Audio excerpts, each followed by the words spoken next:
바쁘게 돌아가는 세상, 오늘 하루의 핵심 인사이트만 딱 짚어드리는 BT의 5분 세상 읽기 심층 탐구 시간에 오신 여러분 환영합니다. 코스피 6천 돌파 그리고 단 2달 만에 인공지능에 밀려난 디자이너, 또 15년간 타인의 삶을 훔친 사기극까지 짚어볼 텐데요. 자, 그럼 바로 본론으로 들어가 볼까요? 네, 오프닝에서 딱 짚어주신 그 대비가 오늘 우리가 다룰 핵심을 정확히 관통하고 있거든요. 그 국제 외교의 룰이나 금융시장 상식, 또 국가 행정 구조부터 개인의 삶까지. 오늘은 이 모든 층위에서 약간 과거의 문법이 어떻게 무너지고 있는지 깊이 한번 파헤쳐 보겠습니다. 좋습니다. 그럼 가장 먼저 그 전 세계의 룰이 가장 격렬하게 부딪히고 있는 곳, 지정학적 체스판위로 가보죠.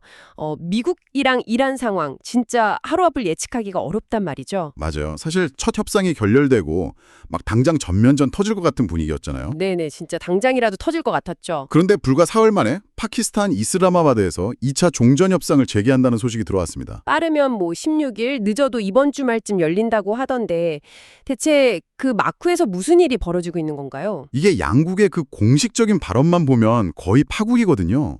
트럼프 미국 대통령은 호르무즈 해협 해상 봉쇄랑 이란 공격정 즉각 제거를 경고했고 또 이란 국회의장은 결사왕전 성명을 냈단 말이죠. 그러니까 겉으로는 서로를 향해 군사력이라는 칼을 빼들고 막 당장이라도 찌르듯이 위협하는 거잖아요. 네네. 그런데 그렇게 위협하면서도 물밑에서는 파키스탄이라는 중재자를 통해서 타협점을 찾고 있는 겁니다. 와, 이거 약간 서로 올인을 외치면서 테이블 엎어버릴 듯한 그 하이스테이크 포커 게임을 치고 있는데 정작 테이블 밑으로는 몰래 타협 문자 주고받는 그런 기묘한 상황이네요. 비유가 아주 정확합니다. 그런데 왜 하필 파키스탄인가요?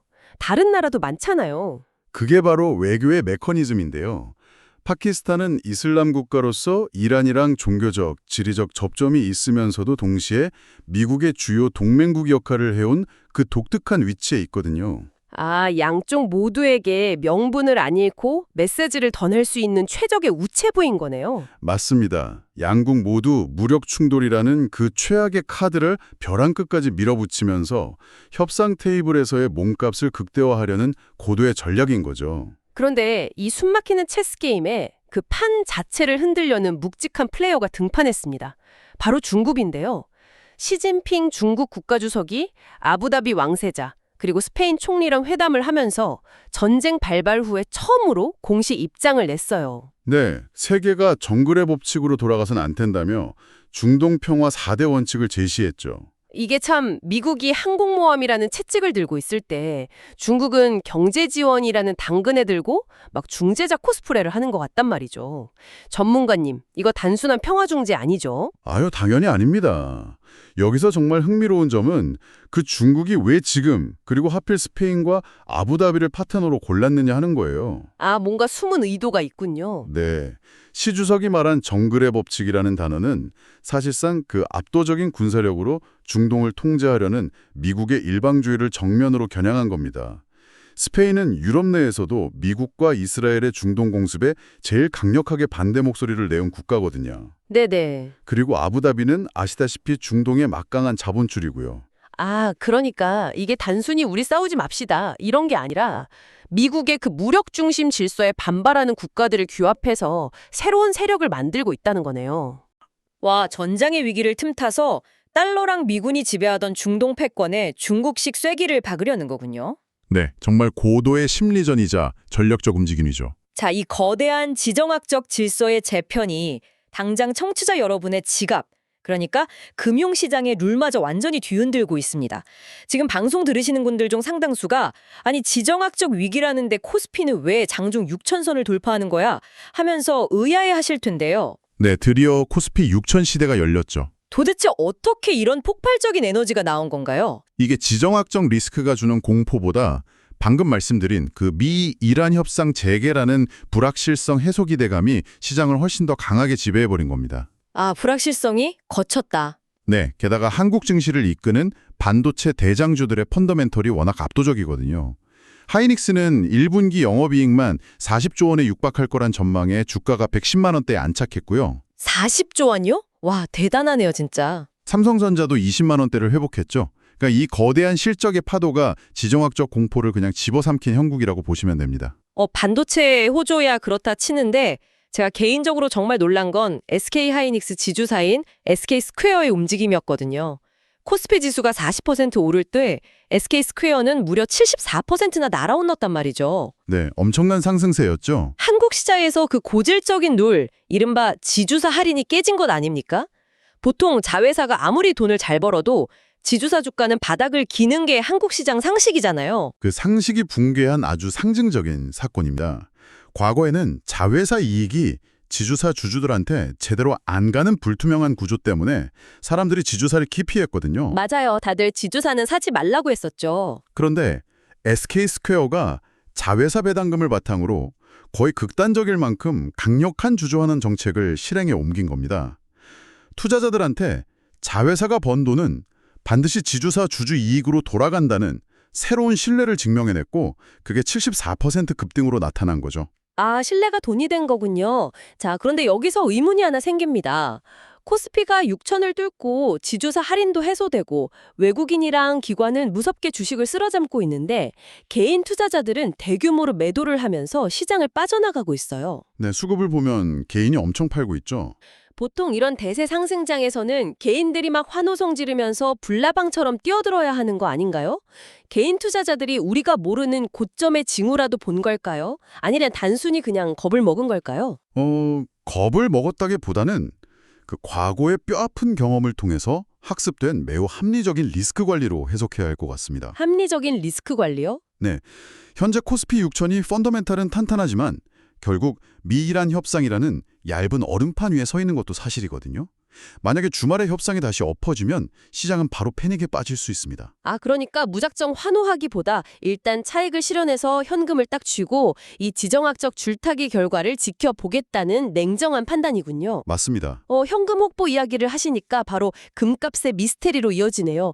청취자 여러분, 보통 전쟁 터지고 위기가 오면 금값이 폭등한다고 다들 알고 계시잖아요. 네, 전통적인 안전자산이니까요. 그런데 이번 위기 발발 직후에 국제 금값이 오히려 2008년 이후 최대 낙폭으로 폭락을 했습니다. 안전자산의 대명사인 금이 왜 위기 순간에 이렇게 배신을 한 건가요? 그 메커니즘을 이해하시려면 시장의 극단적인 공포 심리를 좀 들여다보셔야 하는데요. 전쟁 우려로 유가가 급등하니까 인플레이션이 심해질 테고 그럼 미국 연준이 금리를 못 내릴 거란 전망이 퍼진 겁니다. 네, 금은 이자를 안 주니까 고금리에 취약하죠. 맞습니다. 하지만 진짜 핵심적인 이유는 마진콜과 유동성 확보에 있어요. 마진콜이요? 그러니까 주식시장의 충격이 금시장으로까지 번졌다는 말씀이신가요? 네, 바로 그겁니다. 주식이 폭락해서 계좌에 퐁크가 나면 투자자들은 그 구멍을 메우려고 당장 현금이 필요해지거든요. 이 극단적인 패닉 상황에서는 그게 금이든 뭐든 그냥 당장 팔아서 현금화할 수 있는 건 모조리 시장에 던지게 되는 겁니다. 와, 평소에는 금이 가치를 지켜주는 안전금고인데 공포가 극에 달하면 너도 나도 돈 빼가는 그냥 현금 인출기로 전락해버리는 거네요. 네, 그런 역설이 발생하는 거죠. 아, 금 자체의 가치가 떨어져서가 아니라 급전이 필요해서 그냥 헐값에 내다 팔았다는 거군요. 그래서 최근 휴전 논의가 돌자마자 금값이 다시 반등하면서 연내 온스당 6,000달러 전망까지 나오는 거였네요. 맞습니다.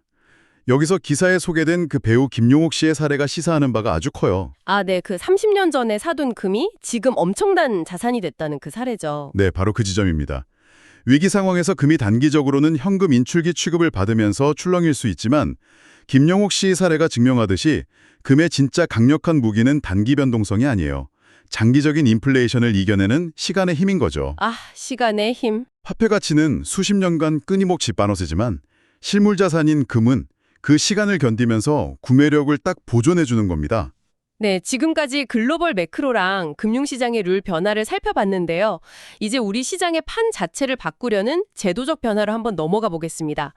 오는 9월 14일부터 한국거래소가 주식시장 거래 시간을 오후 8시까지 연장한다고 해요. 네, 정규장 외에 프리마켓이랑 애프터마켓을 도입한다는 거죠. 직장인 입장에서는 퇴근하고 주식 거래할 수 있으니까 마냥 환영할 일 아닌가요?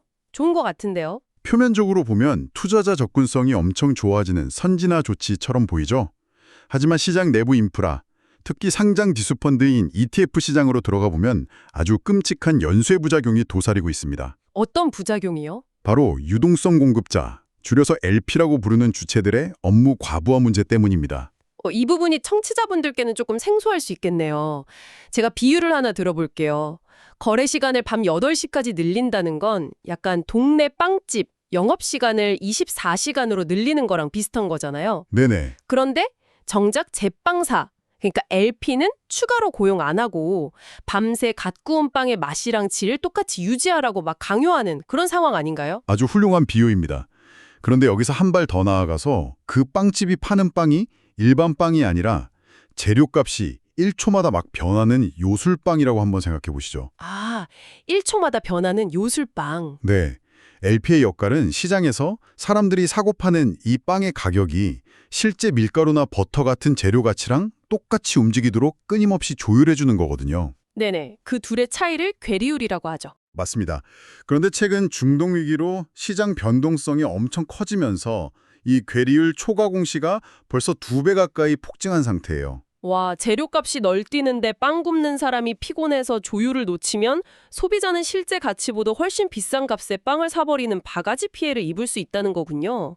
겉보기엔 서비스 좋아진 것 같지만 결국 소비자가 식어 빠진 빵을 비싸게 사는 꼴이네요. 정확합니다. 그래서 전문가들이 상품 특성에 따라서 제도를 차등 적용해야 한다고 주장하는 겁니다. 어떻게 차등 적용을 하죠? 코스피 지수처럼 딱 정해진 레시피만 따라가면 되는 패시브 상품은 거래를 연장해도 관리가 수월한 편인데 펀드 매니저가 요리사처럼 실시간으로 개입해서 종목을 막 넣고 빼야 하는 액티브 상품은 정규장에만 한정하자는 거죠. 아, 제도의 외형적 확장이 인프라 수준을 앞서가 버리면 그 피해는 고스란히 투자자 계좌가 녹아내리는 결과로 직결된다는 말씀이군요. 네, 시스템의 역설이라고 할 수 있죠. 금융제도의 변화도 참 이렇게 복잡한데 국가의 행정이나 사법 시스템이라는 거대한 룰 역시 지금 뿌리째 흔들리고 있습니다. 내일이죠. 15일에 무려 35만 제곱미터 규모의 대통령 세종집무실 부지조성공사 입찰이 시작돼요. 네, 2029년 8월 입주가 목표죠. 이재명 대통령이 퇴임식을 서울이 아닌 세종에서 하겠다고 거듭 밝혔단 말이죠. 이거 단순히 사무실 하나 새로 짓는 수준이 아니잖아요. 이건 대한민국의 그 수십 년 된 서울 중심주의라는 룰을 물리적으로 또 권력 구조적으로 해체하려는 시도로 봐야 합니다. 권력 구조적 해체요? 네, 행정 수도의 무게중심을 세종으로 완전히 이동시키겠다는 되돌릴 수 없는 쐐기를 박는 행위인 거죠. 국무회의에서 나온 발언들도 진짜 심상치 않더라고요. 지역 바가지 요금을 잡겠다면서 관광 새마을 운용을 제안했는데 제가 가장 흥미로웠던 건 그 부동산 정책 라인의 인사 원칙이었어요. 다주택자 원천 배제 지시 말씀이시죠? 네, 심지어 정책 기한 용지를 복사하는 말단 직원까지 집이 두 채면 그 부서에서 무조건 빼라고 지시를 했어요. 솔직히 복사하는 직원이 부동산 정책을 쥐락펴락하는 것도 아닌데 이거 약간 투명성에 대한 강박을 보여주기 위한 퍼포먼스 아닌가요? 뭐 보여주기식 퍼포먼스다 이런 비판도 충분히 가능합니다. 하지만 정책의 구조적 무결성을 확보하려는 고도의 설계로 볼 수도 있거든요. 구조적 무결성이요? 부동산 정책은 진짜 아주 미세한 정보만 누출돼도 시장에 엄청난 왜곡을 가져오잖아요. 직급 고하를 막론하고 이해관계가 조금이라도 얽힌 사람 자체를 시스템에서 아예 완전히 도려냄으로써 국민들한테 이 정책에는 단 1%의 사적 이익도 개입되지 않았다는 신뢰를 주어버리는 강력한 신호인 겁니다. 사법행정 철학에 대한 주문도 꽤 흥미롭습니다. 형벌 남발이 검찰 권력의 비대로 이어진다면서 징역형 같은 형벌 대신 과징금 등 경제적 제재 중심으로 법을 재설계하라고 주문을 했거든요. 이건 어떤 역학관계가 있는 건가요? 우리 사회가 그동안 기업이나 개인 문제를 해결할 때 제일 손쉬운 방법으로 사람을 감옥에 보내는 형사처벌 방식을 택해왔단 말이죠. 네. 무슨 일만 터지면 구속수사하라 막 이러잖아요. 그런데 누군가를 구속할 수 있는 권한을 독점한 기관이 어디죠? 검찰이요. 네, 바로 검찰입니다. 형벌 위주의 법 체계는 필연적으로 기소권을 쥔 검찰의 권력이 비대해지는 결과로 이어집니다. 그래서 사람 잡아가두는 징역 대신에 돈으로 징벌하는 과징금 방식으로 바꿔난 거군요. 맞습니다. 형벌권의 영역은 확 줄이고 부당하게 번 돈을 막 몇 배의 과징금으로 환수하는 행정적 경제적 제재로 전환하자는 거죠. 범죄 억제력은 높이면서 수사기관에 집중된 권력은 자연스럽게 분산시키는 거네요? 네, 구조적인 탈권학과가 일어나는 거죠. 국가 사법 시스템 패러다임 자체가 이동하는 셈입니다. 국가와 시장이라는 거시적인 시스템이 이렇게 막 요동치고 있는데 사실 우리 청취자 여러분이나 저 같은 개인의 삶을 가장 폭력적으로 부수고 있는 건 다름 아닌 기술의 속도 같습니다. 오프닝에서 잠깐 언급했던 사건으로 돌아가 볼게요. 한 IT 기업의 UI UX 디자이너가 단 2달 만에 부서 전체와 함께 권고사직을 당한 사연이 화제예요. 네, 자기 퇴직 과정을 담은 영상이 며칠 만에 조회수 200만을 넘겼죠. 진짜 안타깝더라고요. 이 디자이너분이 기획자들이 인공지능을 이용해서 순식간에 화면 초안을 쫙 뽑아내는 걸 보고 위기감을 느꼈대요. 그래서 본인도 퇴근하고 진짜 열심히 AI를 공부했다고 하거든요. 와, 자기 개발까지 하면서 노력했는데도 네, 개인의 적응 노력이 무색할 만큼 불과 60일 만에 인공지능이 팀 전체의 업무 역량을 초월해버린 겁니다. 와, 전문가가 자기 직업을 잃는데 60일밖에 안 걸리는 시대라니 진짜 숨이 턱 막힙니다. 그런데 이 최첨단의 비극이랑 완벽하게 대비되는 기가 막힌 뉴스가 하나 더 있죠. 네, 50대 여성 신분 도용 사건이죠. 맞아요. 제주도에서 길에 떨어진 타인의 신분증을 주운 50대 여성이 무려 15년 동안이나 그 사람 행세를 하면서 살아왔다는 겁니다. 심지어 카페도 운영하고 지인 대부업체 통해서 고수익 미끼로 15억 원이나 가르쳤다면서요? 네, 2009년부터 사기 혐의로 수배 중이던 인물이었는데 2011년에 길에서 주운 신분증 하나로 완벽하게 신분을 세탁해버렸습니다. 어떻게 주변에서 아무도 의심을 안 했을까요? 고수익 보장이라는 달콤한 거짓말에 속아서 15억을 뜯기면서도 사람들은 전혀 의심을 못했죠. 광주 고시텔에서 붙잡히기 전까지 대한민국의 그 신원 확인 시스템이나 사람들 사이의 신뢰 네트워크가 길에서 주운 플라스틱 조각 하나에 철저하게 농락당한 겁니다. 이 두 사건을 나란히 놓고 보니까 진짜 등골이 오싹하네요. 한쪽에서는 고도로 훈련된 전문가의 수년치 커리어가 인공지능에 의해서 단 60일 만에 증발해버리는 가혹한 초고속 시대를 살고 있잖아요. 그렇죠. 그런데 다른 한편에서는 그냥 길에서 주운 플라스틱 쪼가리 하나만 있으면 무려 15년 동안 타인의 삶을 훔치고 15억을 뜯어낼 수 있는 허술하기 짝이 없는 아날로그 사회에 살고 있는 거예요. 기업이 효율을 쫓는 기술의 속도는 인간을 가뿐히 추월해버렸는데 정작 인간 사회를 지탱하는 신뢰 검증 시스템은 아직도 2000년대 초반에 멈춰있는 것 같습니다. 아주 예리한 통찰이십니다. 기술은 정말 비인간적일 만큼 정교해지고 막 고도화되는데 정작 그 기술을 다루는 인간의 시스템 그리고 탐욕 앞에서의 사회적 검증 장치는 철저히 원시 시대에 머물러 있죠. 이 모순이야말로 기존 룰이 싹 무너진 2026년 이 과도기에 가장 씁쓸한 민낯을 보여주는 대목입니다. 중동의 모래바람부터 시작해서 파키스탄 마쿠 협상, 6천선을 돌파한 증시랑 금값의 역설, 거래시간 연장이라는 제도의 함정, 또 세종시대로 상징되는 권력구조 변화, 그리고 AI와 아날로그 사기가 공존하는 우리 삶까지. 오늘 우리는 세상의 룰이 어떻게 붕괴하고 재편되는지 진짜 깊숙하게 들여다봤습니다. 네, 오늘 다룬 모든 이슈를 관통하는 진실이 딱 하나 있습니다. 과거의 성공 공식이나 보호장치, 상식은 더 이상 예전처럼 작동하지 않는다는 거죠. 변동성은 이제 예외가 아니라 새로운 표준이 되었습니다. 맞습니다. 그래서 오늘 청취자 여러분께 이 화두를 던지며 마무리하고 싶네요. 플라스틱 신분증 하나가 15년짜리 가짜 신용을 만들어내고 방대한 데이터를 학습한 AI가 단 2달 만에 인간의 일자리를 지워버리는 세상을 함께 확인했습니다. 그렇다면 목소리, 얼굴, 심지어 생각의 패턴조차 완벽하게 위조하고 복제해내는 다가올 진짜 인공지능 시대에 과연 우리는 내가, 나라는 것을 세상에 도대체 어떤 방식으로 증명하며 살아갈 수 있을까요? 그리고 인간과 인간이 서로를 믿는다는 이 신뢰의 근간은 이대로 그냥 구시대의 유물이 되어버리는 걸까요? 오늘 하루 일상 속에서 한번 깊게 고민해 보시길 바랍니다. BT의 심층탐구 오늘 준비한 소식은 여기까지고요. 내일 다시 가장 깊이 있는 세상 읽기로 찾아오겠습니다.